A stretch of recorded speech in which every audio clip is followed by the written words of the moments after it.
ঠাকুর শ্রী শ্রী রামকৃষ্ণদেবের চরণে প্রণাম জানিয়ে ঠাকুরের অষ্টাঙ্গিক মার্গের প্রথম নীতি সতর্কতা কিছুটা অংশ আবার পাঠ করছি। এই সতর্কতার গুরুত্ব ধর্মজীবনে কতখানি তা শ্রী রামকৃষ্ণ তাঁর পার্ষদ ও ভক্তদের বোঝাতেন। ধর্মজীবনে অনেক সময় এই সতর্কতার অভাবে আলস্য, বিলাসিতা এসে বাসা বাঁধে। সাধক নিজের জ্ঞাতসারে অথবা অজ্ঞাতসারে পতনের পথ বেয়ে নামতে থাকেন।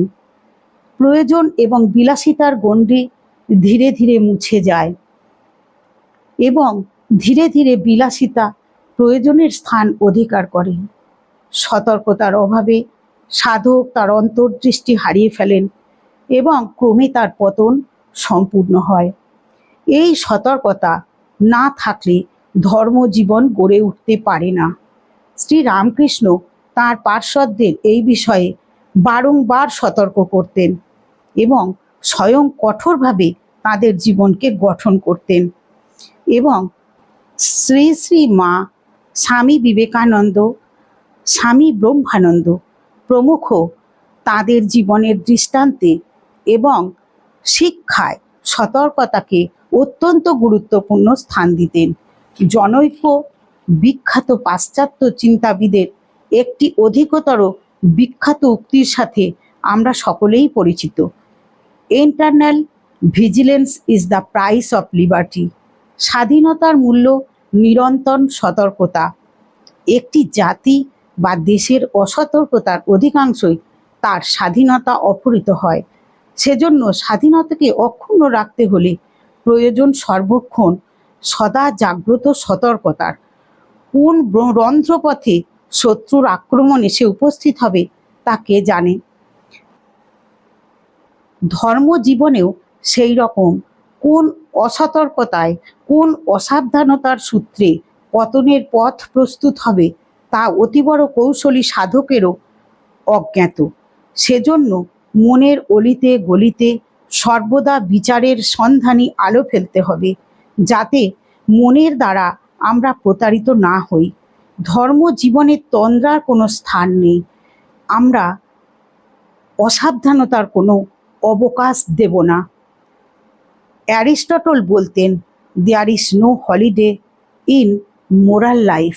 নৈতিক জীবনে অবকাশ বা ছুটির কোনো স্থান নেই।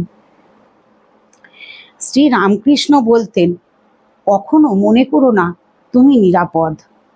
কখনো আত্মতৃপ্তি বা আত্মসন্তুষ্টির ভাব যেন তোমাদের অধিকার না করে। মহামায়ার রাজ্যে যিনি যত বড়ই অধিকারী হন না কেন, সাধনার পথ কখনোই কুসুমাস্তীর্ণ নয়, প্রতিবন্ধকহীন নয়। স্বয়ং ভগবানও বরাহ অবতারের কেমন করে মায়ায় বদ্ধ হয়ে তার আবির্ভাব উদ্দেশ্যকে বিস্মৃত হয়েছিলেন। দেবর্ষি নারদ কেমন করে মায়ায় মুগ্ধ হয়ে ভগবানের আদেশ ও অনুজ্ঞাকে বিস্মৃত হয়েছিলেন। শ্রী রামকৃষ্ণ সে সমস্ত সবিস্তারে বললেন। তিনি বলতেন, পঞ্চভূতের ফাঁদে ব্রহ্মা পুড়ে কাঁদে। সাধারণ মানুষ অথবা সাধারণ বা মহান সাধকদের কথা কোন ছাড়, স্বয়ং ঈশ্বরও মায়ার প্রভাব থেকে মুক্ত নয়। অতএব প্রয়োজন সদা জাগ্রত অতন্দ্র সতর্কতার।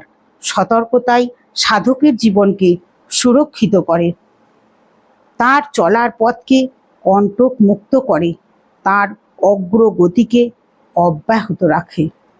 চরণে প্রণাম নিবেদন করে আজকের অষ্টাঙ্গিক মার্গের সতর্কতার নীতি, প্রথম নীতি সতর্কতার কিছুটা অংশ আবার পাঠ করে শোনালাম। শেষ অংশ বা আরও কিছু অংশ বাকি রইল, আবার কাল কি অন্যদিন আবার শোনাবো। আশা করি সকলের ভালো লাগছে। নমস্কার।